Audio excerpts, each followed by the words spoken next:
Unmuted. Right, we've forgotten how to do all of this during the summer. Welcome back, everybody. Pleased to see lots of smiling faces and others. Our plan is, now we're back, we whittled around during the summer whether we'd come back fortnightly or monthly or once a year or whatever. We're going to carry on with the fortnightly event up to Christmas, see how we go. Today's was actually sold out on the Eventbrite site, so there's still plenty of people wanting to come. So we're going to carry on fortnightly, but we're going to have 2 Sundays where we'll be off for one reason or another. So after this one, 19th of September, we will have another meeting. And the 3rd of October, we're going to be off. And then back again on the 17th of October. Meeting on the 31st of October, and then off again on the 14th of November. So in other words, we're here every other Sunday except sometimes. So on a Sunday afternoon, if you join us and we're not here, sorry about that. So today, this afternoon, we have a great varied program. We've got Ronan, Margaret and David. Are you back with us, Margaret? Yes, you are. Yeah. You're going to be on second, if that's all right, Margaret. Oh, you're muted, so I can't hear what you're saying. Yeah. Margaret, in the chat, you've asked whether I can play the YouTube. I can't because I'm recording on YouTube. All right. Okay, fair enough. Right. I may just have to play the audio without the pictures. Right, you've got the audio sorted though. Yes, yeah. Thank you. Yes. Okay, so we're going to do Ronan, then we're going to do Margaret, and then David to finish us off. Literally, I think. So over to Ronan, who's new to us. I think it's the first time he's joined us from Halifax. That's the one in Nova Scotia. That's right. Yeah. So over to you, Ronan, when you're ready. Thank you, Steve. Hello, everyone. Nice to meet you all. Well, we'll see your little faces. I have some slides here because I have a little thing I'd like to talk about. So I'm going to share my screen. And please let me know when you can see it. Yes, we can, but not full screen yet. I did the wrong thing. Just a minute. Sorry about that. Screen desktop 2. That should do it. All right, screen's back, but not full screen. All right, so let me try that. Oh, I see what I did wrong. Yeah. How's that now? That's it. Perfect. Great. Okay. Yes, thank you very much. Thank you for having me. My name's Ronan O'Driscoll. I'd like to talk to you about my recent novel called Chief O'Neill, which is about the life of Francis O'Neill. As it says here, the kind of subtitle of the novel is The Chicago Police Chief, I forgot to put chief in there, who saved Irish music. So that's the actual cover of the book, excuse me. Published by Somerville Press in Bantry in County Cork in Ireland. And that second book there, Poor Farm, is published here in Nova Scotia by Moose House Press.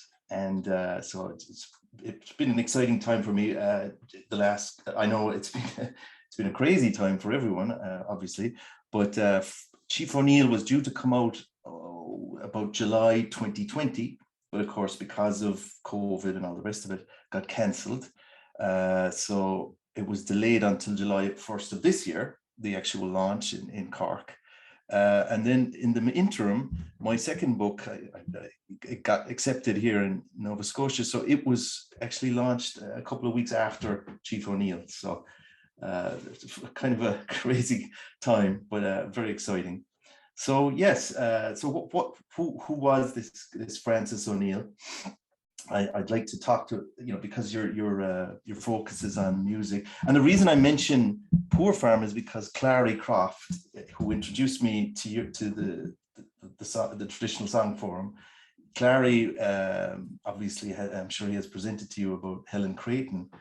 her music, her songs appear in Poor Farm because it's set in that period, you know, late 19th century. So that's kind of the connection with that's as it were the way into what I'm going to talk about Francis O'Neill, because he was a music collector as well. I would imagine some of you might have heard of him, but what I'm going to try and talk about tonight or this afternoon is the his life, which is often forgotten about and which is really fascinating, and which is the reason I wrote this novel. But before I get too into that, let me talk about myself a little bit. I was actually born in the UK. I was born in Liverpool, but I was only a baby when we moved. My parents moved back to Ireland. Grew up there in County Kerry, actually, next to Cork. Although my mother always said we were Cork people living in Kerry, which was a strange distinction, but given it's only about 50 miles difference. But anyway, so I grew up in Ireland, but when I was 12, we moved to Chicago. And that was, you know, a big move for someone, you know, a kid in the 70s. It was kind of pulled out of one culture into another. And I would say, like, I was starting to get into Irish music and that kind of thing at that age. And basically, you know, became a teenager in Chicago. That kind of stuff got forgotten about. But you know, I was one of the kind of the luckier generations that were able to move back to Ireland. So I went to university in Dublin after our spell in Chicago, and lived in Japan for a bit. And now, because my wife is from this part of the world, although we met in Japan, I live here in Nova Scotia. So the reason I say all that about my bio is that was one of the things that when I started to get back into music, back into Irish music specifically in the late 90s, was the first thing you learn about it is O'Neill's 1001, this famous book of tunes from the early 20th century. So, but who was? I actually thought Chief O'Neill. I thought he was like a chieftain, that it went way back, like he was one of these chiefs. But actually, no, he was chief of police in Chicago. So the first thing you think is, well, how the heck did a policeman come to gather all these tunes, and what was the story there? So that, you know, always being a reader and always wanting to write, I started digging into his history. So I'm just looking at my notes here. Yeah. So I'll just move on then. There we go. So there's the book I'm talking about. This was his very first book. It's called O'Neill's Music of Ireland, 1850 Melodies. So this thing was released in Chicago. That bookshop is still there, actually, Lyon and Healy, in 1903, and it was very this Celtic decoration, and the knotwork and everything was a big distinctive kind of thing at the time, that I imagine. And even as a kid in the 70s, there was a bit of a revival of this, and there was even a comic books with this kind of style in it. So it fascinated me from a young age. So this book, a lot of people, when they get into Irish music, they hear about this one, or the 1001, O'Neill's 1001. I don't have a picture of it, but it came out a few years later. And they're basically just, once you get past the little introduction, they're just stacks and stacks of tunes. There'll just be a bit of Irish and the name of the tune, and that's it. So it's a bit daunting, but it is what a lot of people are when they start playing on the fiddle or tin whistle or flute or what have you, traditional instruments. This is one of their first encounters with it, or at least it was for my generation. Nowadays, of course, it's all online. You go to the session.org or something like that, and you download those ABC files, which in a funny way is kind of a parallel, because they're simple. There's no discussion really often about the tune, just those notes. And there'll be variations, but O'Neill himself didn't really put a lot of variations. It was just one version, and that was it, without any discussion about regional styles and things like that. So, but how did he get there? So let's talk about his life. He started off, so his dates would be 1848, and he lived a long life. He died in 1936. So he basically saw, the age of the industrial era rise, and he, saw the rise of huge cities like Chicago and things like that. So a lot of, he lived in a very interesting time.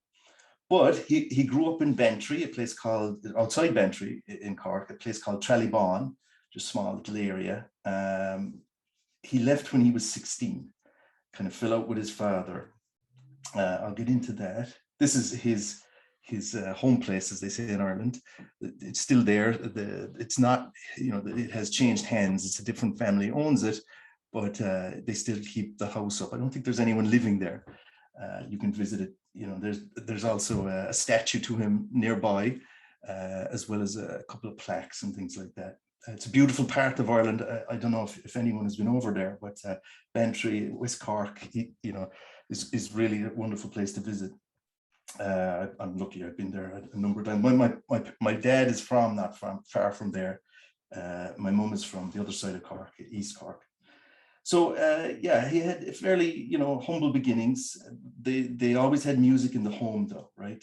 He wrote about this himself. His father was a great singer of tunes, and his mother played the concertina.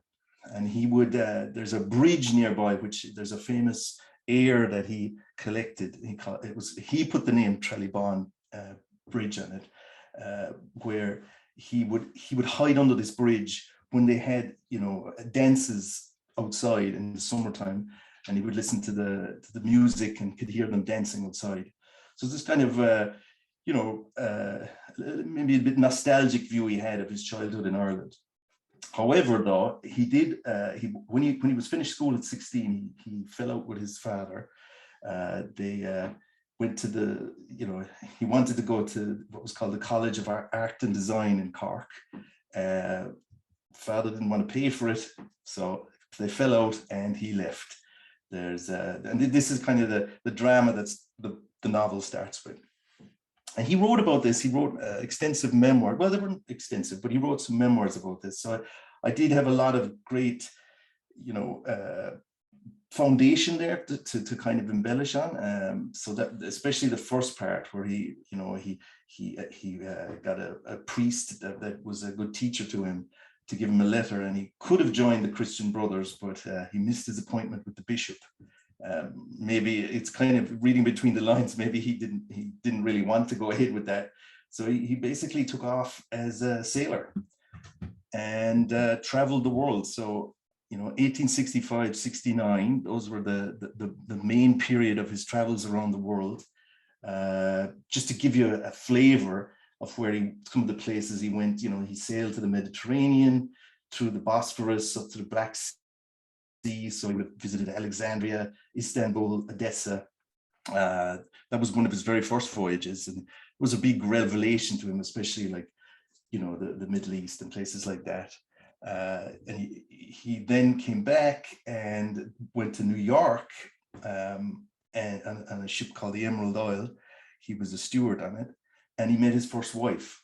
Not his wife, but he lost touch with her for a few years. So, but that was the first time they met. She was immigrating as well from County Clare.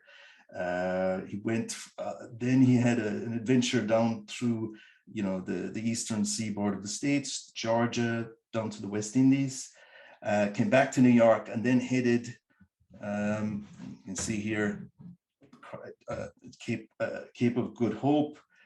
He was actually, their ship was attacked by pirates off of Java, and the captain went mad. There was a whole dramatic episode there. Finally, they went up to Yokohama, and then they went on to, you can't even see it here on this map, a tiny island in the middle of the Pacific called Baker Island. And their ship was actually wrecked off of shore there. And they were a number of days starving on the island. So it's quite a story. He wrote. This is one of the famous stories that he wrote about himself, and the people knew about him. That he basically they were rescued by a ship that was going back to Hawaii, and he could hear one of the Hawaiians playing the flute, and he was a flute player himself. That was his primary instrument. and he actually went up and taught him how to play a couple of tunes because this guy wasn't playing very well. And as a consequence, the other sailor offered to give him better food than what they were getting as the refugees, as it were. And he was one of the few people from that shipwreck that wasn't, you know, basically on death's door when they arrived back in Honolulu. So yeah, it's quite a story. I think this was the start of his realization of what music, I mean, literally could save his life, you know. So he writes about it in that way. And these are just like some postcards from him, if you like. I just pulled some random images off the internet. You know, this was the ship that he was on, the Emerald Isle. It was on other ones as well. The one that shipwrecked was the Minnehaha out of Boston. Just to, you know, just to give you a flavor of some of the places he was at: Honolulu, Yokohama. Here's Manhattan of the time. And yeah, so finally he came back to America. He was in California as well. He was a shepherd there up in the Sierra Nevada. So just to give you some idea of all the different things. So he was kind of a cowboy for a bit as well. But he made a point of returning to New York, and he even writes about this, that he wanted to try and seek out Anna Rogers, the woman that he had met on that first trip. And he finally tracks her down, and she's moved, as many Irish did at that time, from the East. They moved, you know, into what was called the Midwest, places like Missouri and Illinois. And she was in Missouri. So they met, and he married her there. But he was even a teacher, so you'd think he was pretty settled, but actually he didn't like teaching, and so they headed for the Windy City. But the reason I have this horrible picture here is they arrived just a month before this huge event, which was the Great Fire of 1871, which you know, myself as a teenager in Chicago, like everyone learns this history, and what a horrible. But it was basically this event that allowed Chicago to rebuild and become the big city of skyscrapers that it became. Now, at this time, Anna she was pregnant, and she lost that child. And actually, of the 10 children that they had, 6 of them died. This is one of the reasons I wanted to write the book, was to kind of, you know, because he didn't actually write about this. And I think partly it was because of his generation, you know, the Victorian era. You didn't discuss these things, these horrible things that happen. So although I was lucky enough in my research to see some of his notebooks and some of the things that he did kind of privately write about it. So we had some hints there. So let's move on to his life then in Chicago. So he did start off in the stockyards, which are famous, you know, horrible places, you know, but he moved out of there and got a job as a policeman. Ultimately, he was, you know, he had this badge. This is from the Mary Lesh collection. She's his great granddaughter, and she kindly let me see some of these artifacts that she has kept. So it took him 25 years as a policeman, what they call the traveling beat. His first month on the job, another, you know, great story.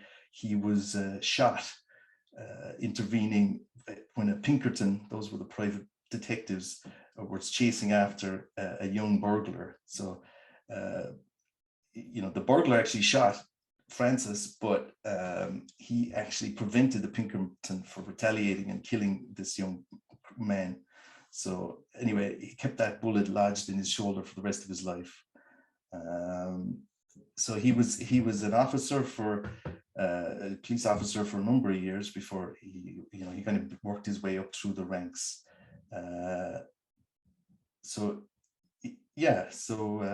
He often wrote about quiet nights at the police station, where he was listening to because he was in this predominantly Irish neighborhood at the time, listening to music wafting across the street and wishing he could be over there. So actually, here's something he always carried with him, and this is where we start talking about his music. Okay, so just to give you some background in his life, that's his tin whistle, again from the collection. And if you see some of the resources I put at the end here, you can look these up. I actually got to play that tin whistle. That's again Mary Lesh, his great granddaughter. Let me have a play of it, which was quite amazing when you think about it. And apparently he used to carry the tin whistle everywhere he went as a cop. Once he stopped a tram, you can imagine this, right? And they thought, you know, here's the policeman stopping the tram. And it was because he heard someone singing an Irish tune and he wanted to try and catch it before it went away. And now what's interesting was he would play it on the whistle, so he would learn everything by ear. He wasn't great at things like transcription himself, which actually I think shows his resourcefulness, because he would engage other musicians to help him. Particularly James O'Neill, who, if I scroll back to the book, was his main editor, another policeman. And he was a policeman because Francis hired him onto the force. And he did this a lot. If he had friends who were musicians, he would get him a job on the force, which was, you know, a decent job back then, especially for immigrant Irish. And this James O'Neill, he played with the Chicago Symphony Orchestra. He was, you know, proper trained musician, but he had fallen on hard times. So it's kind of Francis helped him out with that. And what he did was really, this was the start as he got more seniority and more resources. He kind of seized the opportunity by, you know, finding out, doing field work, as it were, from all the Irish immigrants in Chicago at that time, because he couldn't obviously go to Ireland. He was kind of you know, to use a modern phrase, an early ethnographer, right? Before it was a thing. He wanted to capture the music, the culture, as it were, as it ended up in Chicago before it changed and died. And he did things like, he was a founding member of the Irish Music Club, which was very influential, and promoted many of the people, you know, as musicians, and also promoted them in terms of their jobs to the force. But he wrote enthusiastically about them as well. You know, later, he was obviously very interested in just preserving Irish music. That was the saving Irish music. But later books of his, you know, in the 20s, a book like Waifs and Strays, recognized that Scottish music was as much of a big contribution to the music that was being played over there at that time. This is what the actual books, the pages look like. If anyone hasn't seen them, they're pretty spare, right? You'll have the title in English, so with some kind of idiosyncratic name, like "Give us a drink of water," and then the name of whoever it was that basically recorded, well, not recorded it, but is not writing it down. So Francis in this case, and then the Irish, you know, Tower Dum Duck Ishka, you know, just saying "give us a drink of water," right? And apparently he had an awful time getting the American publishers to actually do that Gaelic font properly. And here's another one by Eddie Cronin, who was another great contributor of his. But that was it. There was no variation, no discussion of the tune. And nowadays there's quite an academic interest in trying to unearth some of the, you know, the more of those details than what we just have from here. And the titles themselves are interesting too, because a lot of the time they would have had the tune, but they had no title, right? I think Francis and his friends would come up with a title, and sometimes they were biographical. Like there's another one called The First Night in America. There's another one, Julia Delaney's, and she was his sister-in-law who married a piper in Chicago, Barney Delaney, that Francis promoted. And here's his house. And this is now, you can actually visit, well, I mean, it's a Ronald McDonald House in Chicago. It's just across from the University of Chicago. Just to give you some concept of how successful he was, that he could build this big home.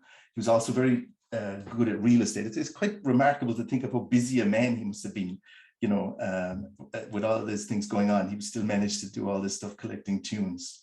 And this is a picture I took a few years back when I was visiting Chicago. And there's actually, if you look at it, this tower here is like they say it was kind of a joke. He put it in with, his architect was Irish, and it's supposed to be like a reminiscent of an Irish round tower. Anyway, it just gives you an idea. However, as his career was peaking, you know, he was chief of police, and everything seemed to be going great. His first book was published, and then his son died of spinal meningitis, and his son was 18, and he had a great love for this child, obviously. So, you know, in 1905, he buried Rogers. Rogers was the son's name, and it retired in the same year. And then he returned to Ireland, and a year later with Anna, and was recognized in Ireland for his contributions. So, for example, Reverend Henneberry, who was a prominent academic, lauded him, which was I think very important to him, because I think he felt a little insecure about being, you know, it's just not having these great academic credentials like other people might have, but he was actually recognized for what he had done. So here on the left here is a grave that he erected in a place called Cahara near Trallibon to his parents. And yet on the other side there, just by contrast, that's a huge mausoleum that he had. First he buried the son in there around that time, and of course he was buried there later. So that's just to give you a contrast of the two different graves there. So I'm mindful of my time here, so I'm just going to go through these a bit quicker. So he did say at the time that Rogers died that he would have no more music at home. So, but he stopped playing music at home, stopped having these great sessions of music, people in that big house. But he did keep collecting and encouraging other Chicago musicians. And he was one of the earliest people to record traditional music, and I'm sure people in this group could speak better to this, but you know, around the period of I think it was early 1900s to about 1914, he recorded a number of great players on these Edison wax cylinders, and they were actually, he donated it. When he died, it was given to a friend of his in Milwaukee, a fire chief, and they were lost or kind of forgotten about for decades, only found again in 2002. But the wonderful thing is, and again, the link is at the end here, you can go online and you can hear these recordings. Now they're scratchy and you know, rough, but you can hear his voice at the start, which is kind of a remarkable thing to hear that if you're someone interested in his biography. And then, you know, players like Patsy Toohey was this incredible uilleann piper, but also Eddie Cronin, the guy I mentioned earlier, was a wonderful fiddle player. So these are great contributions to be able to hear that. And then here's the people that, just a snapshot of some of the influence he's had, right? Up there on the top left is Liz Carroll. She's a wonderful player, if you haven't heard her. She's from Chicago and very steeped in the Irish music tradition. And one of her albums is specifically dedicated to a selection from O'Neill's books. Martin Hayes and Dennis Cahill, Martin Hayes and Dennis Cahill. Dennis Cahill is from Chicago, and Hayes himself is from Ireland, obviously, but kind of made his fortune in Chicago in the 80s. I remember seeing him play when he was a young man, and you know, it's kind of interesting how this Chicago influence on our current Irish music is so strong. And in the bottom left there is the pub, the Chief O'Neill pub in the West End of Chicago. They still have sessions regularly, as far as I know, but probably halted because of COVID, but hopefully they're able to start up again soon. I managed to sit in there a number of years back. It was great fun. And then finally then, here's that statue I mentioned, back to Trallibon, back where he started. They still have, again, you know, obviously delayed because of COVID, but they still have festivals and things like that in his honor. So just a little quote here from Nancy Gross, an ethnomusicologist at the Library of Congress. She says he collected more than 3,500 Irish tunes, was himself an accomplished flautist and player of the pipes, and he is really legendary, she says, one of the great folklore collections of all time. Another quote from Eugene Downs, Chief Executive of Culture Ireland. Francis O'Neill is one of the most powerful symbols of the role that Irish America plays in the history of Irish art and culture. Just to give you an idea of the influence he had, you know. So like I said, son died and he swore they'd never have music played in his home, but you know, you can go visit the statue where he's playing the flute there back in his original home himself. So he finally returned to play Irish music back in Bantry. So thank you. How did I do on time? I probably went over. Did I? Apologize for that. We've gone straight into your question time. Thank you, Ronan. That was really great. My pleasure. You want to share your screen so you can see everybody? Yes. Clapping their hands and oh, thank you very much. That was really good. We really don't have time for more than maybe one or two very short questions, but I'm going to ask the first one. Ronan, you said that the cylinders had survived. Remarkable. But have his manuscripts, where he wrote down the tunes, have they survived? Yes, and they're actually stored in the University of Notre Dame in Indiana. And I've been there. There's a great librarian there. She's super helpful. She's from Ireland originally. Well, she was. I assume she's still there, but Aideen is her name. But yeah, you can actually see his original manuscript, see his handwriting, the whole thing. And he was a huge collector of books. And he marked up all his books that he had on Irish music and things like that. It was a fabulous collection. The interesting thing is that he didn't give it to the University of Chicago, even though students from the University of Chicago used to come to his house, which was just across, they call it the Plaisance, this park where the Midway used to be in the famous 1893 World's Fair. And but they didn't want his books because, I guess, I don't know, maybe it was because he was a chief of police and not a respected academic. So, and it might have been, Notre Dame is a Catholic university, so it might have been to do with that as well, who knows. But in any case, Notre Dame got this great collection and you can visit it. And I think they've digitalized it as well. They were talking about that when I was there a few years back. I think it's available online as well. Excellent. What about those cylinders? Have those been digitized? Yes. And I'm sorry, I can share my slides. I have the links to all these things. But if you just Google the Ward collection, W-A-R-D, Ward collection, right. Francis O'Neill, you can hear them all there. And he just backs out the name of the guy at the start and then they play. And it's like 2 minutes max. Right. And what's fascinating to me is he sounds just like my grandfather. Who, so even though he had been all those years in Chicago, he still, sounded like he was from Cork. Okay, so I'm sorry, we're not going to take any more questions because we're sorry, guys. Thank you very much. Already running out of time. Thanks, Ronan. That was great. I hope we'll see you again. We're going to move straight on to Margaret with Gaelic singing. For those who just joined us, Margaret was having trouble with her slides, but we should have audio. Over to you, Margaret. Thanks, Steve. Yes, I'm going to be depending on audio, although I can afterwards, if when it's possible, send the whole PowerPoint to anybody who's interested. It's got some film clips and of course some written parts as well.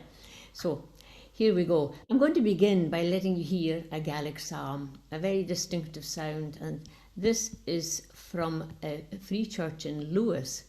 The psalm, I should mention, is now pretty well confined to the Western Isles. There is a Gaelic church in Glasgow, one or two, and Edinburgh, but they're small congregations and people are hanging on. But the stronghold is in the outer islands, and we find also the psalm in Skye. So here's the tune Kilmarnock. The psalm is Psalm 16 and 2 verses. So hopefully this will play.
To leave it at that moment and explain to you what's going on.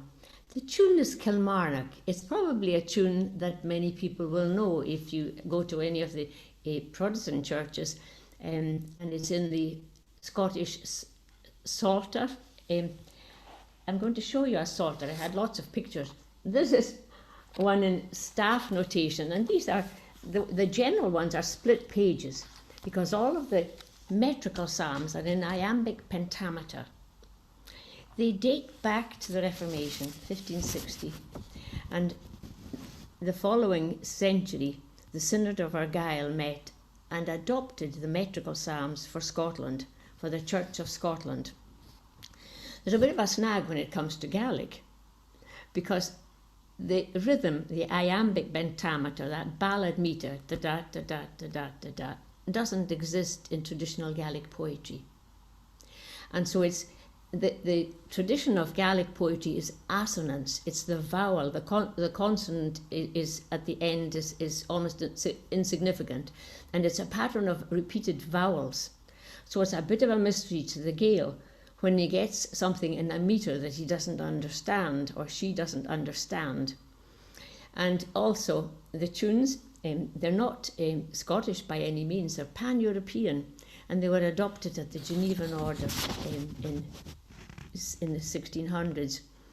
Now the first collection of Gaelic metrical psalms was actually made by, and this is a name that will be familiar to folklorists, the Reverend Robert Kirk. Yes, he's the man who saw the fairies in Balwhidder Kirk and wrote his treatise on elves, fauns and fairies in 1692. And he translated is really not the word, he created metrical versions.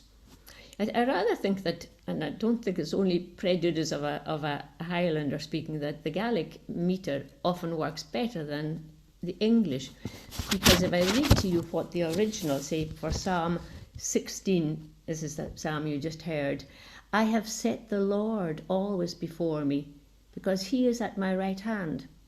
I shall not be moved. That's what you'll find in the Bible, in the book of Psalms. But the English metrical version of that is, before me still the Lord I set, since it is so that he doth ever stand at my right hand, I shall not moved be. And often the order and the rhythm of it, the rhythm fits all right, but I remember learning some of these at school and I had no idea what they were about, because I relied on the rhythm, because the words were often not just outdated, but they were in a very unusual order. The Gaelic fits a little more easily, but it's the tune that's the problem.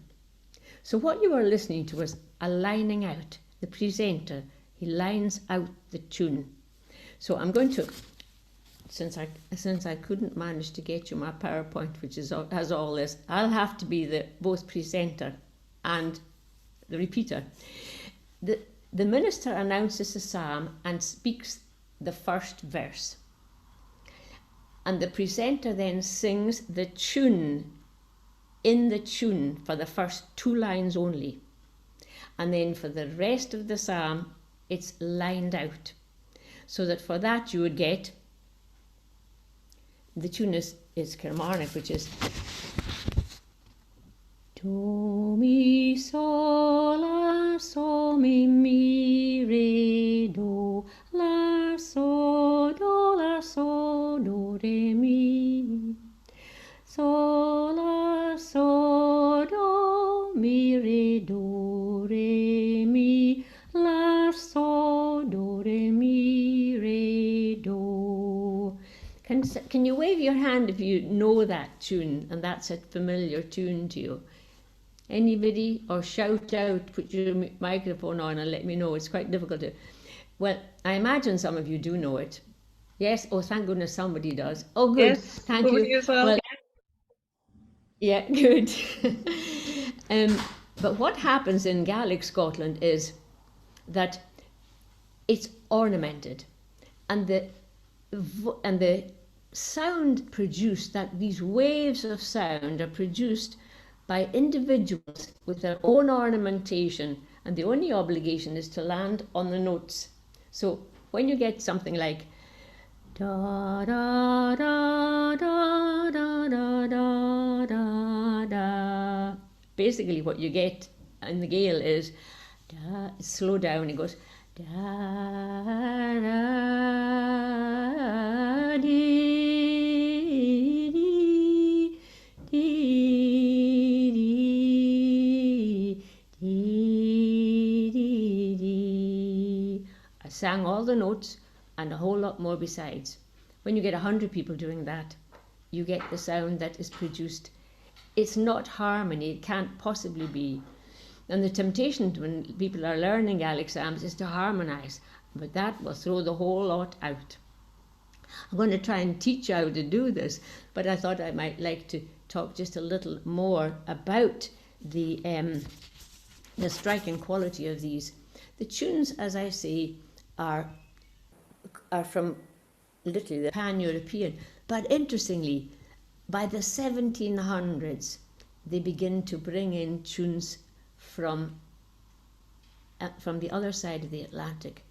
And I was going through a little psalm book that I have. I'll have to yes, it's a little psalm project I've done. I sing with a group of Gaelic psalm singers because I grew up in a family of psalm singers. My mother's people in Skye, and then moving to Lewis for all of my teenage years. That is quite a crash course in psalm singing. So, but I went through a book of just a group of tunes, and it was quite remarkable where these tunes are from. The one that you just heard was made by a shoemaker from Ayrshire. But another very popular Gaelic psalm tune is a tune they call Moravia, and the minister will announce. I'm going to do this in Gaelic, so you'll hear the word Moravia. Bishine Shane Hiat Salam Faun Moravia. And where's this tune from? Well, it's a German melody composed by Walter in 1568. And you'll find Tallis, you'll find a whole range, but the ones that lend themselves to Gaelic are the ones that the Gael can ornament. So these are the most popular. Another tune that I was very interested in was composed in America, actually. I'll tell you who composed it. If I could, yes, the tune by the name of Stroud Water, it's usually sung to Psalm 84, was composed by Amity Chapin, who was born in Springfield, Mass. in 1768, and that's one of the most popular tunes on the Isle of Lewis. Or another one, Bedford, composed by Lou Singletree Bedford, born in Kentucky, 1837. So these tunes went back and forward across the Atlantic and were adopted. And back to the church, the church itself, where the tunes survive, is the Free Church of Scotland, which was a secession, a breakaway from the established church. Basically, on a matter of principle, they thought that the king should not be head of the church, that God only would be the head of the church. It also had some great complications after that.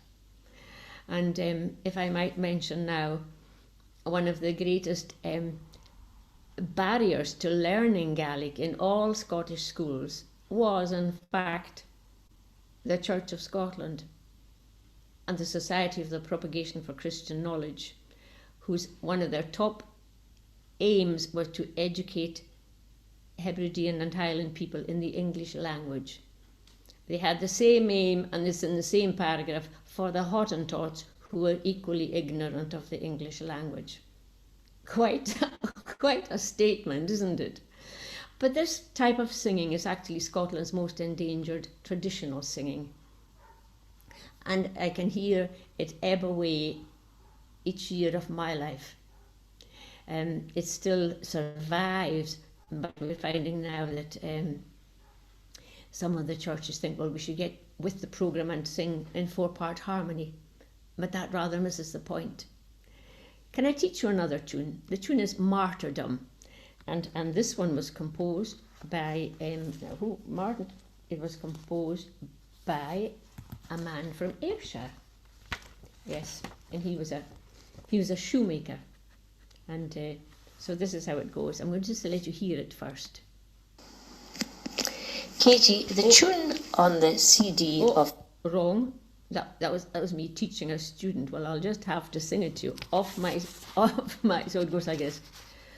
Sol, so, do, la. No, that's wrong. So, do, la, so, do, re, do, mi, so, mi, re, do, mi, re, so, mi, re, do, re, fa, mi, re, mi, so, la, do, re, mi, re, do. Anybody know that one? Oh, good. Well, we'll stick to that one. Yes, well, yes. This is how it'll go. Oh, good.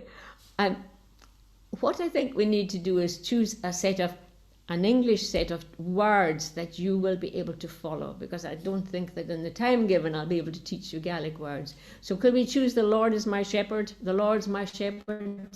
Is that familiar in metre? The Lord's my shepherd, I'll not want. He makes me down to lie. In pastures green, he leadeth me the quiet waters by. So what happens is, as none of you can read, or none of you have a psalter or a hymn book, or, well, they don't use hymns, it's all psalms, only the Psalms of David in this church. Since you're not able to read, I, the presenter, will line it out. And if you can get one person to volunteer to be the congregation, the rest of you will have to mute. Anybody volunteering to unmute to sing? Oh, go on. No? I'll have to choose somebody then. Wait till I look down the singers on the, on the list. There must be somebody who can sing this. No volunteers? Well, that's it. Oh, come on. Because if 2 of us join in, that doesn't work on Zoom. Well, okay, this is how it'll go. Right. So your tune is so, do, la, so. Right, so it'll be chanted like this. The Lord's my shepherd, I'll not want. The Lord's my shepherd. Excuse me. Should I have some? Oh, somebody brought me some water. Cheers. I'll bring it up. The Lord's my shepherd, I'll not want. The Lord's my shepherd. The Lord's my shepherd.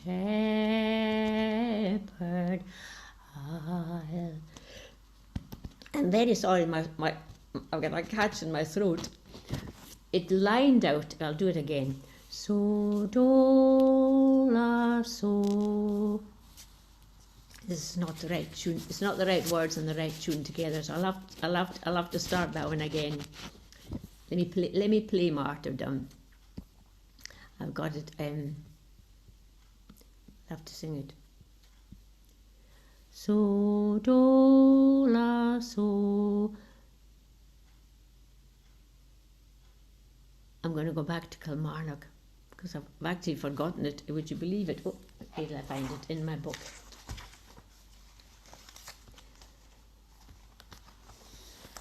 So, do, so, so,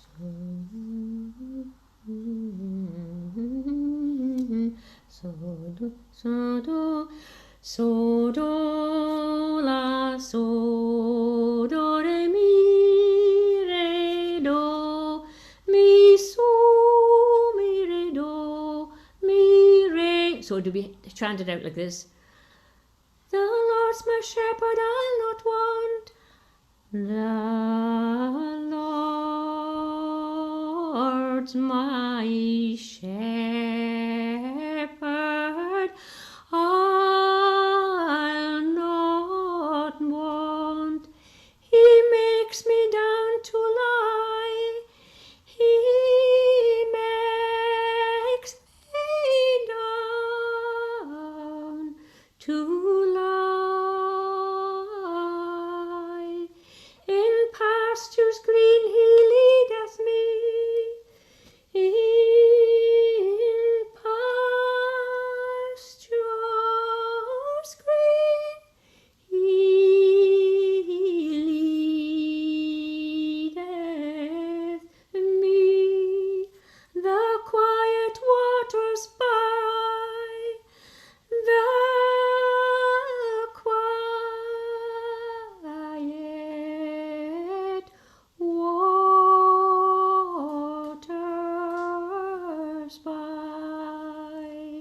So it's all ornamented, but it's impossible to sing alone. You need the whole congregation to create the impression. I can send you the links. I can send you recordings as well. There are 3 recently very, very good recordings from the island of Lewis in a project called the Bethesda Psalm Project from Back Free Church. It's the congregation singing. And how am I on time? Because I thought I might mention just a little bit about the controversy. Yeah, you've got a few more minutes. A few more. Yeah. I had an email from Vic to say that when he suggested there was a connection between Southern Baptist or black gospel music and certain church music, his colleague and ethnomusicologist Simon McKell said absolutely not. That's absolutely not so. And that's a very interesting point. And here we come in collision with ethnomusicologists and people from within. It's actually the spirit of the song, and there's some very, very interesting research done on the response by Southern Baptists and by black gospel singers in America when they listened to psalm singers. I went to Alabama with a group of psalm singers, and we sang in a black church. We sang in the black church because Yale University were doing just a little bit of an experiment. Is there really a connection? And it was quite outstanding what happened, because when the gospel singers lined out, and they did line out slightly different, and they were more in keeping in their tune and in their rhythm than the Gaels. But when the Gaelic singers sang in the black church, it was a most amazing emotional outburst of tears, of spirits of recognition. But in fact, the last Gaelic church in the United States, which closed down in 1914, was a black church in North Carolina, and they sang Gaelic psalms. It's a huge area and still needs a bit of research, and there's a lot more. I could play you the last recording I made of the last Gaelic psalm singers in Quebec, where I came across psalm singers there, and they were so like the psalm singers on the island of Lewis. If you can, would you like to, have I got time to play one last little snip, or will we wait till the end in case there's time? Yeah. I don't have to. Please. Wait till the end? Yes, no, play it now. I'll do. Okay, I'll do that now. And if I can just, oops, oh my word. That flash off my screen, sorry about that. Right. The presenter is a man from the island of St. Kilda, and okay, I can play this one. He's singing a psalm in Quebec.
that was recorded in 1976, and as far as I know, it was the last Gaelic service in Quebec.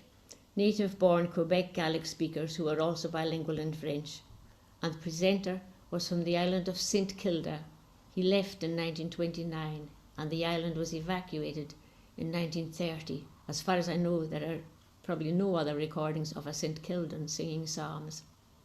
So I hope that's of interest at least. And I'm sorry my presentation couldn't be shown on Zoom, on the share screen. Thank you. Thank you very much, Margaret. Do you want to unshare your screen? I think you're still on share screen, are you? Me? Yeah. Oh, Is that I correct? don't think so. You're not? Okay. No, well, I tried to be, but I didn't succeed. I updated my software earlier in the day because it was crashing.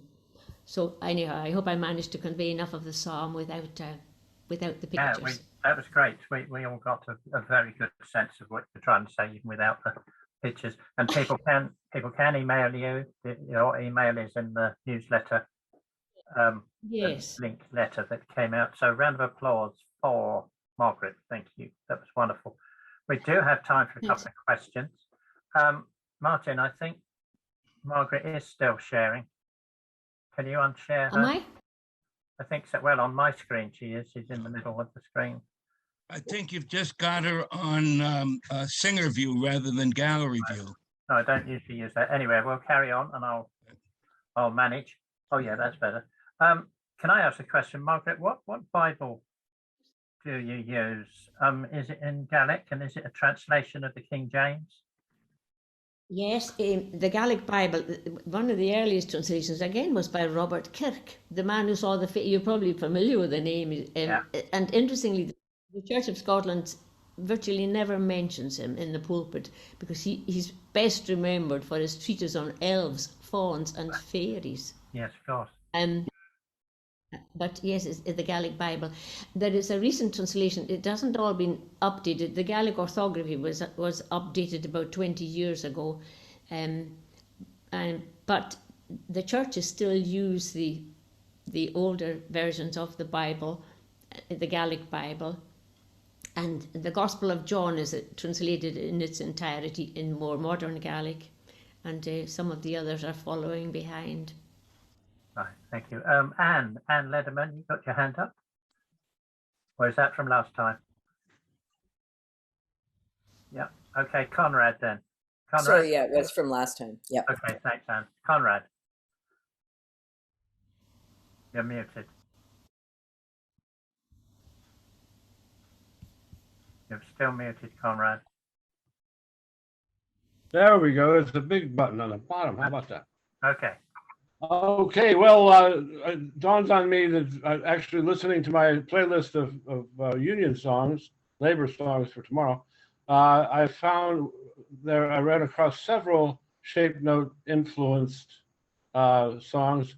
I think one or two are on the recording by the Smithsonian of protest songs, the Folkways CD of protest songs. Of course, you get this in the Shannon sort of ornamentation. It goes with the spirals and the feel of the music. Talking with the chieftains not too long ago, well, it was a ways ago, I convinced them to put the rocks from Newgrange with the curves on it. There's definitely a Celtic element, a dimension of communication that is common to many of these. But if you check out, I think Hazel Dickens and a couple of others singing coal mine songs from protests, or advocacy songs like Black Lung, you'll find a couple of really nice Appalachian versions of sort of a native Shannon or shape note. Thank you. Thank you. Abby's got his hand up. Abby Sale. Just a comment. I was lucky to be able to go to church once on the outer side of the Isle of Lewis in the Outer Hebrides, and again in Stornoway.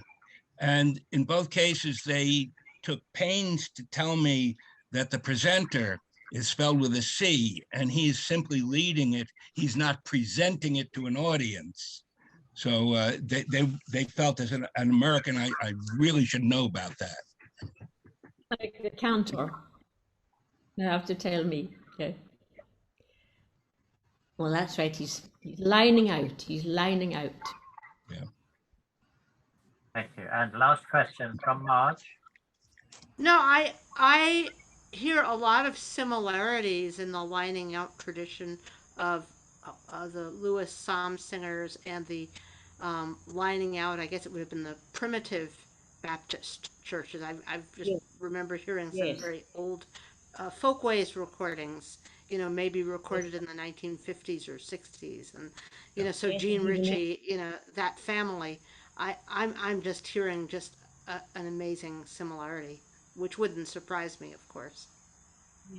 yes, the Lewis, I didn't go with on that occasion. They did go to a couple of primitive Baptist churches, and it was an amazing. The spirit of recognition was just beyond anything, and but again and again, the psalm singers and the Southern Baptists, all of these singers come into collision with the ethnomusicologists who say it absolutely is not so when we analyse. But I'd rather think it's like love. If you have to define it and analyse Yeah, it, you're never going to recognise it anyway.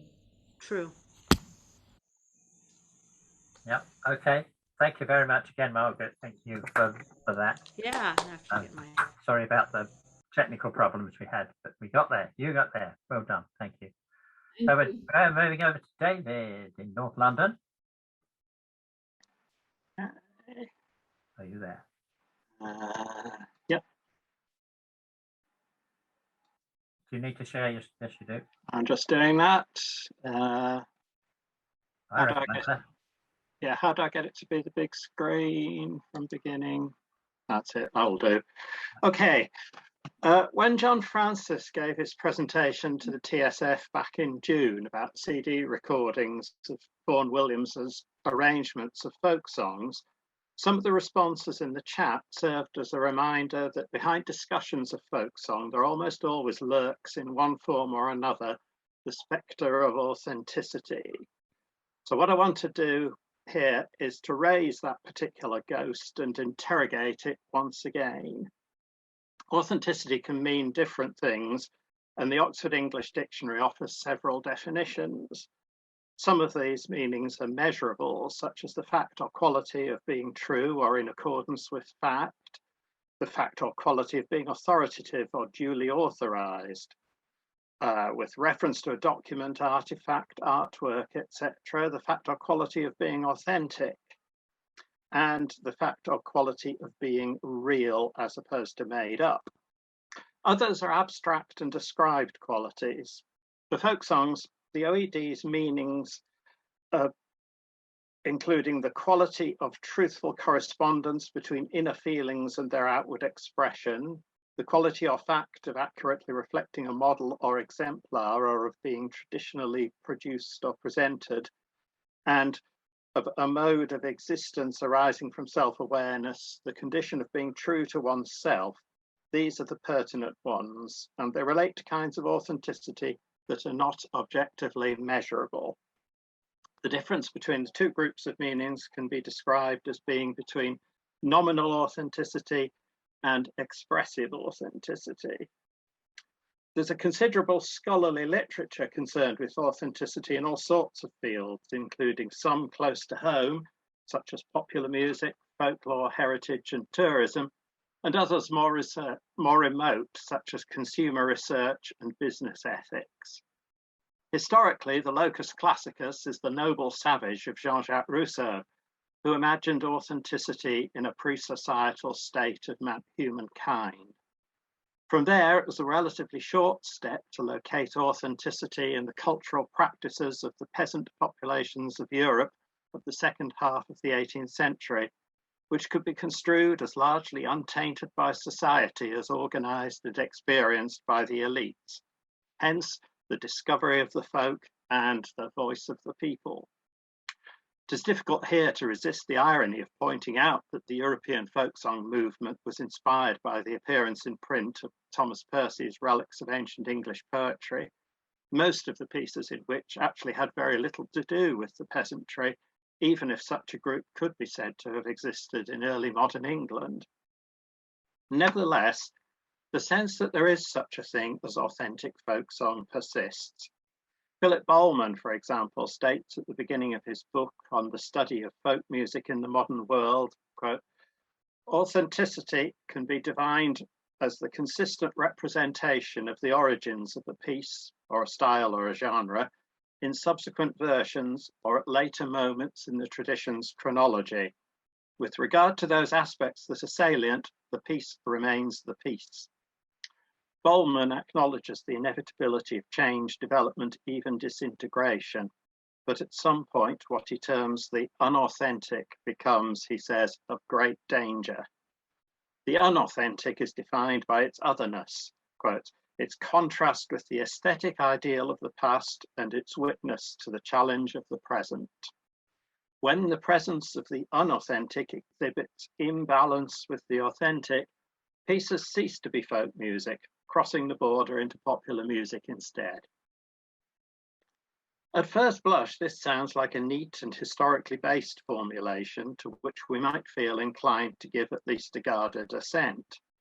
There is, though, no getting away from the fact that phrases like consistent representation, those aspects that are salient, the aesthetic ideal of the past, the challenge of the present, are all things that are amenable to interpretation, open to challenge and fundamentally subjective.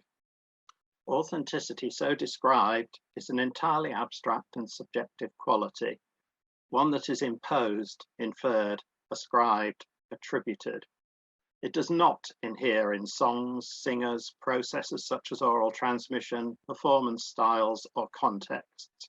Rather, it belongs in the mind of its audience, whether contemporaneously or at a temporal remove. This is a view of the matter, therefore, that accords more closely with philosophical than with folkloric perspectives on the question of authenticity. To simplify greatly, in a line running through Descartes, Rousseau, Herder, Kant, Hegel, Nietzsche, Heidegger, and Jean-Paul Sartre, Western philosophers have located authenticity in the realization of the self. For example, authenticity, or Eigentlichkeit, is a major theme in the exploration of being in the world, or Dasein, in Heidegger's most important work, Being and Time.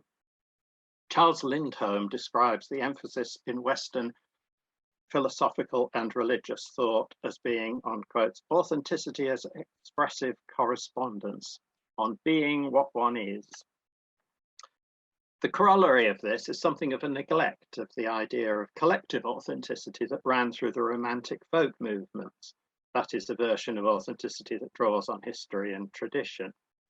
That field has largely been left to anthropologists and folklorists who identify authenticity as a cultural construct that developed in opposition to things like the rise of individualism and late capitalism, and conversely, that helped fuel the rise of nationalism. For folklore, Regina Bendix analyses this history, as well as newer versions of authenticity located in things such as context, performance, ethnicity, and cultural and academic politics. For folk song in the 21st century, the tension, nay, the contradiction between collective authenticity and authenticity as self-realization is tangible. Previously, there was a way in which left-leaning audiences of the post-war revival could identify themselves with the narrative promoted by Lloyd and McCall of folk song having been born out of proletarian struggle. Even if much of it was nonsense, the performers to whom the revival audiences were listening sounded nothing like the working class singers of the past, and some of the repertoire was made up. In the 1980s, a less comfortable narrative advanced by Dave Harker found a ready audience because, although it vilified the middle-class folk song collectors in quasi-Gramscian terms, it invented its own story of what Harker termed workers' song culture. Harker's account frequently charges the collectors and editors with making, to varying degrees, false claims of authenticity, which nonetheless implies that he thought there was also something authentic that they were misrepresenting. Particularly in the context of music revivals, but also in much writing about popular music, authenticity has frequently been taken, and probably still is, to be a quality inherent in products, persons, and processes. Tamara Livingston's characterization of music revivals at large identifies a common version of authenticity that is concentrated around historical sources, but manifested in the present through shared ideologies and practices. Nevertheless, there is something of a contradiction in that revival ideologies are essentially things located in the minds of audiences and practitioners, which brings us back to authenticity and the construction of the self. To be sure, the postmodern condition, if there is such a thing, has probably rendered it more difficult to identify authenticity with ideology. Instead, there are, or at least there might be, aspects of folk songs that chime with the individual's own sense of what it is to be authentic in the contemporary world. Alan Moore's work on popular music is pertinent here and concurs that authenticity is, quote, a construction made on the act of listening.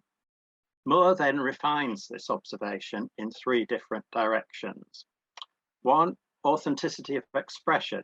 That is when a performer is perceived as entering into unmediated communication with the audience.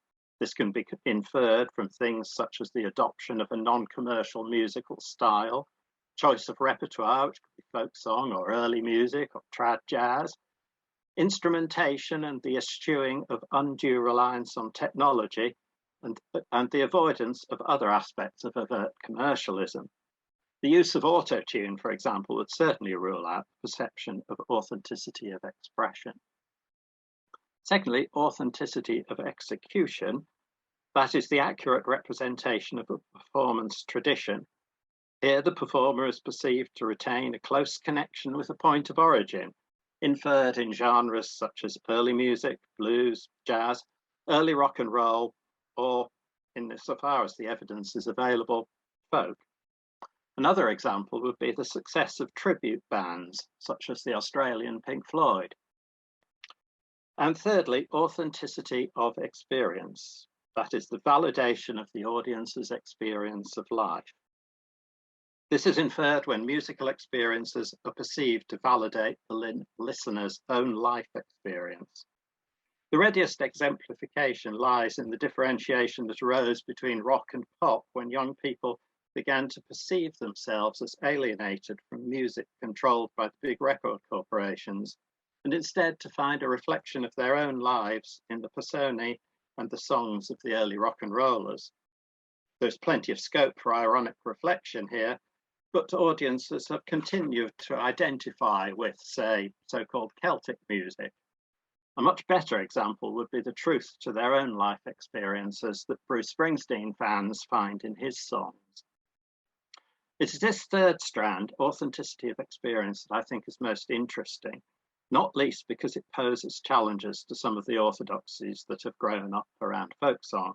Moore writes, quote, "The music we declare to be authentic is the music we appropriate." Appropriation is used here in a politically neutral sense to refer to an experiential process that is universally available to any kind of listener and any kind of music. But substitute appropriation with other terms such as mediation or enculturation, and we're quite close to endorsing the early collectors and justifying the entire folk song project in what might be seen as postmodern terms. Another version of appropriation, or the authority of experience, lies in the so-called Invention of Tradition. The collection of essays edited by Hobsbawm and Ranger under that title concentrated on Western and colonial traditions aligned to versions of nationalism, and the rather oblique distinction in the introductory chapter between custom and tradition left open the possibility of an implied distinction between the authentic and the inauthentic. Almost simultaneously, but apparently quite independently, Richard Handler and Jocelyn Lineker published an article titled "Tradition, Genuine or Spurious," which also uses the phrase, "the invention of tradition." For Handler and Lineker, however, traditions are always invented because they are necessarily reconstructed in the present. And the implied distinction of authentic and inauthentic, or as they term it, genuine and spurious, is negated.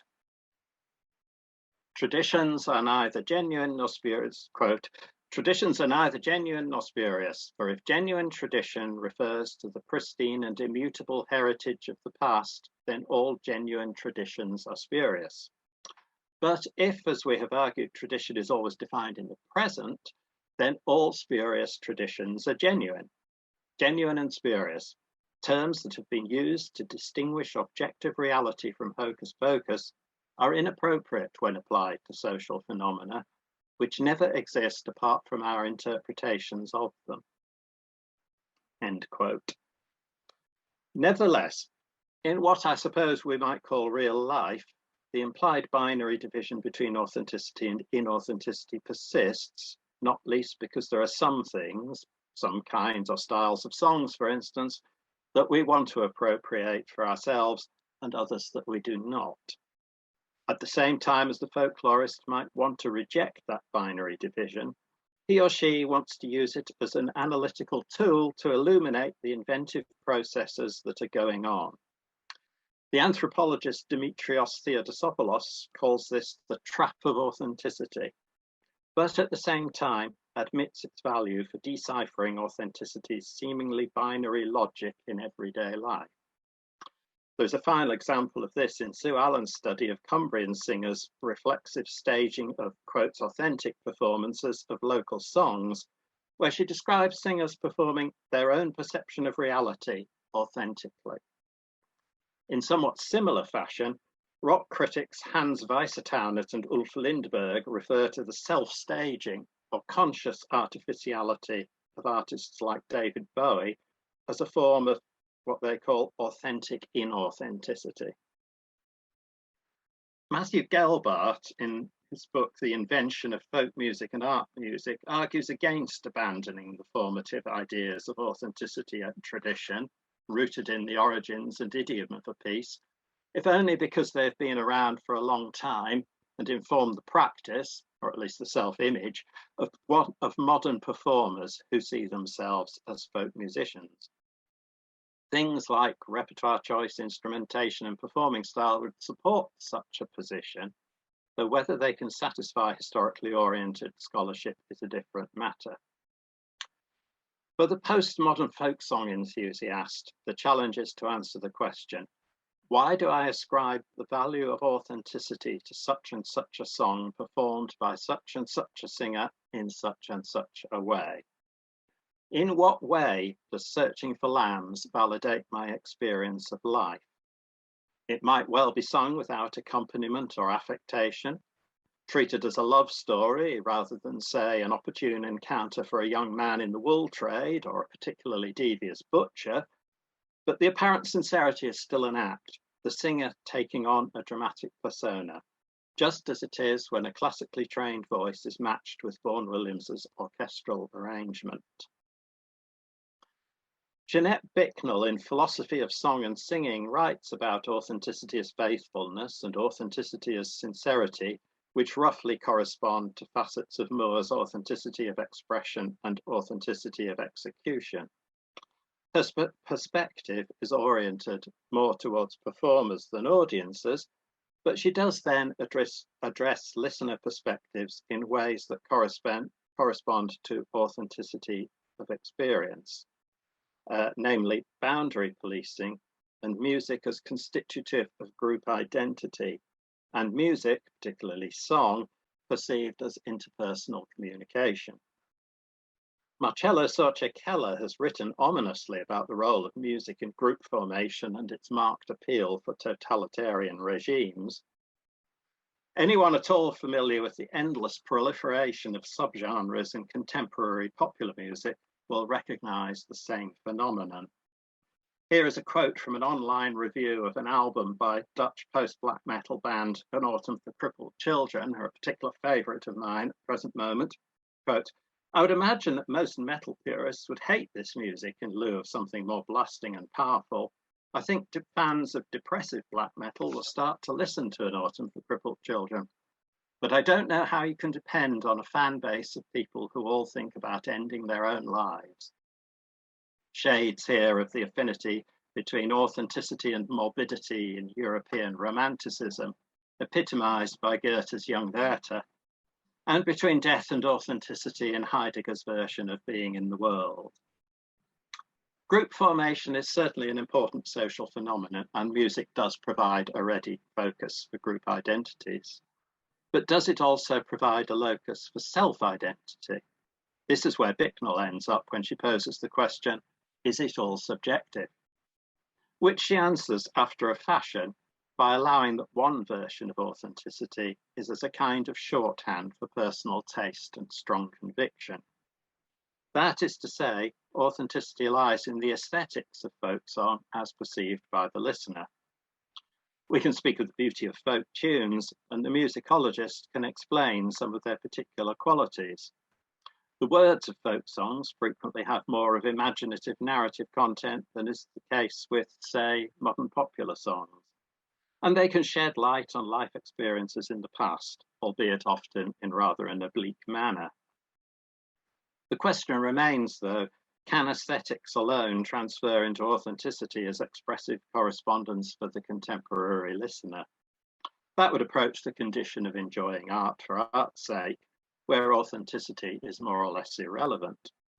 Dennis Dutton, however, argues that purely aesthetic theories of art are inadequate because engagement with and understanding of history and provenance are, in fact, intrinsic components of contemporary aesthetics. Given this, another source of expressive correspondence might be found in the pleasure of the historical imagination and the accompanying emotional engagement with the content of songs. Folk songs perceived as providing transcendence of the everyday and a respite from the atomization of postmodernity. It would be quite difficult to argue that folk songs really represent a validation of personal experience if that is conceived as engagement with the world as it ought to be. However, engagement with the world as it was, with the cultural lives of working men and women in the past, might be perceived as enhancing the contemporary listener's own historically situated life experience. This can resonate too with the perception that this was music making that was largely informal, non-commercial and non-professional, and that a do-it-yourself arts and crafts sort of ethic persists down to the present day. That is a line of thinking that tends to revert towards the left-leaning ideology that inspired much of the earlier post-war revival, and the folk song world can easily become nostalgic and romanticized, which is perhaps what happened with the writings of A.L. Loy. Still, for rock music, Weiser, Townend and Lindbergh also identify a version of what they call authenticity as negation, an idea of music that stands against the commercialization, standardization and blandness of the mainstream music industry. So for folk song, authenticity as negation might be conceived in terms of resistance to the rise of the folk arts industry. In any case, listeners appropriate their own sources of authenticity as expressive correspondence. But as the philosophical tradition has it, authenticity simply does not inhere in the easy places where we might want to look for it, in origins or genre or style or transmission or performance or context or necessarily invented tradition. Thank you.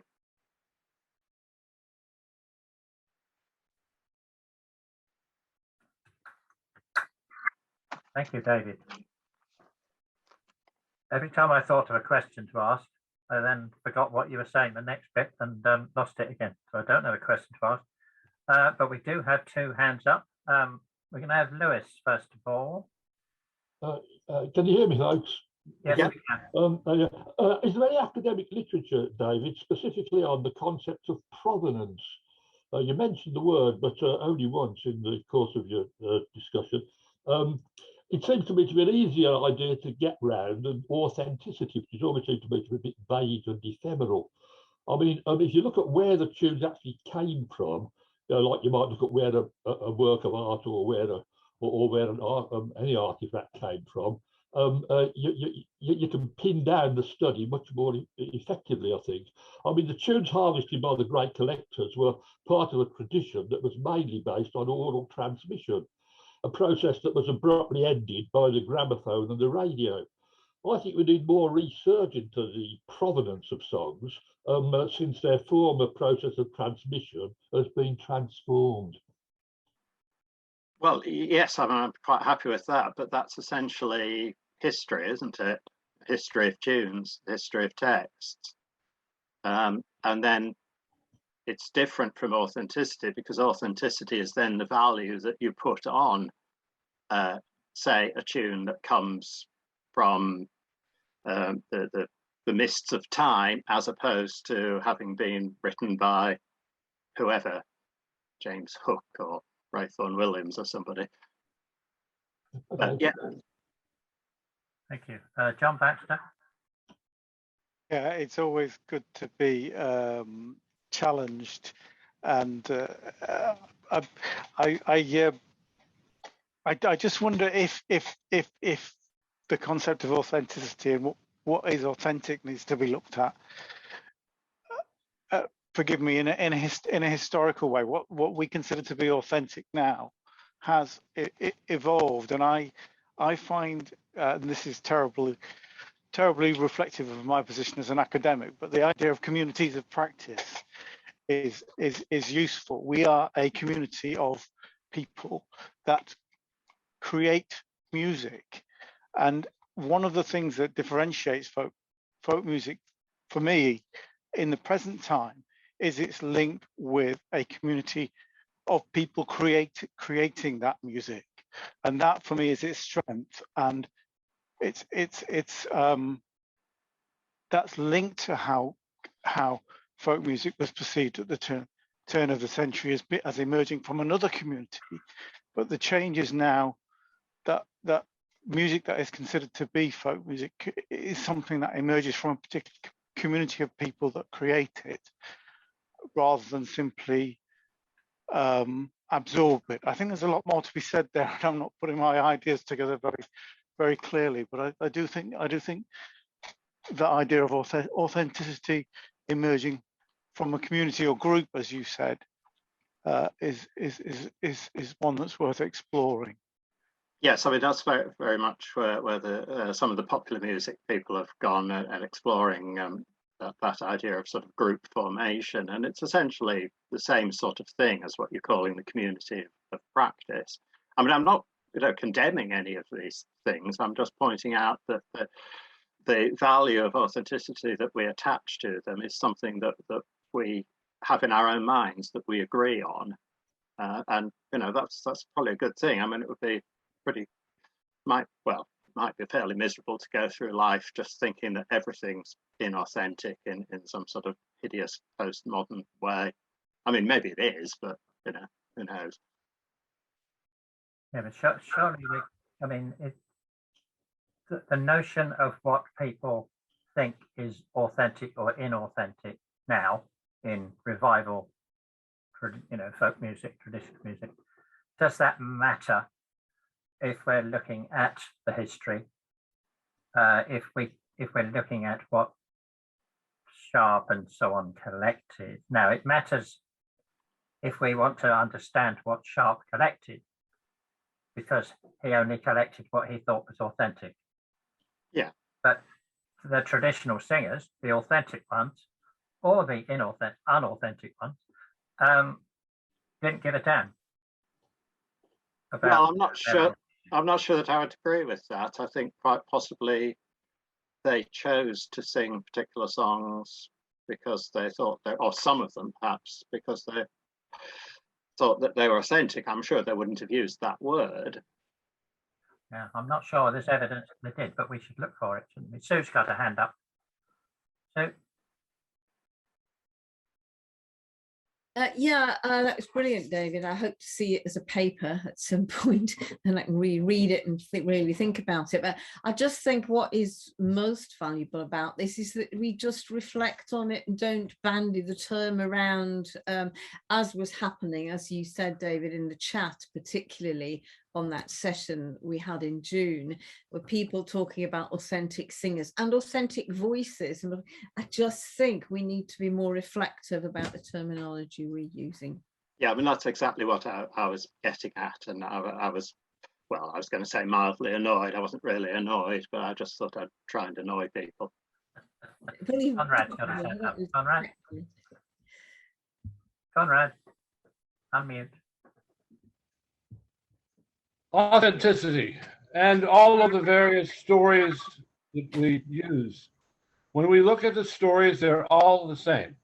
If it's not a story that you need, that's fine. It's still a story, an account, and they all are the same. You put them together, and then you analyze the commonalities, find the principles and processes that work with them. Everything is authentic in that it has to follow a definition of what you are looking at. Authentic what? And then you start seeing it go down the tunnel of infinity, because everything is authentic in one way or another, defined by whoever wants to define it. So you can use this term just like a definition for what you are talking about. It's conditional on that. But when you talk about various story, I look at everything as a story. My account, your opinion, this account, they're all the same. It's like you have a box at school to do attendance, and it's made up of cards with edges punched for different qualities of the person on the card. And to find who's here, you take the card and put a rod through it, and you pull up all of the things that are authentic. That person is in school. This person is a boy. You can sort it any way you want the card deck. So the main thing is to collect the stories, the cards, and then use them for analysis. You have to, of course, collect the information that is useful for analysis, or the analysis can't go ahead. So many often we have not really gotten into the physical descriptions of songs. We have the rest of the stuff, the background, date, author, verses, lyrics. We don't have the physical things, the essential attributes, as people call them, material, efficient, formal, final. So that's my way of looking at it, because you get in the debate as to whether you're saying something is authentic or not, then you always get into trouble. Because mine is not authentic. One man's art is the other man's trash. My art is most people's trash. But anyway, the idea is that you have to be open to definition, give your definition, and know what you're looking at, and try to get out of the rut of age, date, and authenticity. They're all equal. Everybody in the classroom is equal. They're all equal in their own way, and you have to determine which ones you like. You select the criteria and select them as being authentic for that criteria. Otherwise, it sort of tends to be just a bad talking point, whether it's one way or the other. People look at my art and shrug. Thank you, Conrad. We are running out of time. I haven't got any. Mine's gone. Right, we've got to, thank you. We've got to move on. Thank you very much to the three presenters today. We started off our autumn session with three very different papers and all of them excellent. In answer, there's lots of people in the chat saying if David's paper will be published so that we can read it and think about it. And that reminds me that I forgot to say earlier on that Martin's new book called Forgotten Songs of the Upper Thames, which he will hold up to the camera, there we go, has been published by The Ballad Partners. So remember that, The Ballad Partners, all one word. That's the website where you can order the book, The Ballad Partners. I can't remember if it's org or com, but you'll find it. The whole point of The Ballad Partners is to publish things like this, and if David doesn't put his paper to some academic journal somewhere, it will appear in a future Ballad Partners volume. We've already, when I say we, the Ballad Partners have got 4 books in print now, so go to the website and have a look and buy them if you would like. We hope to have a launch party for Martin's book probably on the 20th of October, which is a Wednesday. I think it's almost definitely that date, but put a question mark beside it on your calendars. 20th of October on a Wednesday, 7:30 in the evening, probably. But we'll circulate the details very soon. So I think that's it. Sorry, Steve, is that a Zoom virtual launch party or an actual physical? Yes.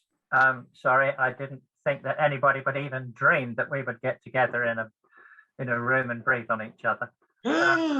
Shock horror. Yes, it would be a Zoom party. I'll give the address for sending the beer. Sorry? I'll give you the address for sending the beer. Yeah, okay, we will. And cheese, too. Right, thank you. So thank you, everybody. Time to go. And we'll see you again in a fortnight's time. Bye-bye. Cheerio. Bye-bye.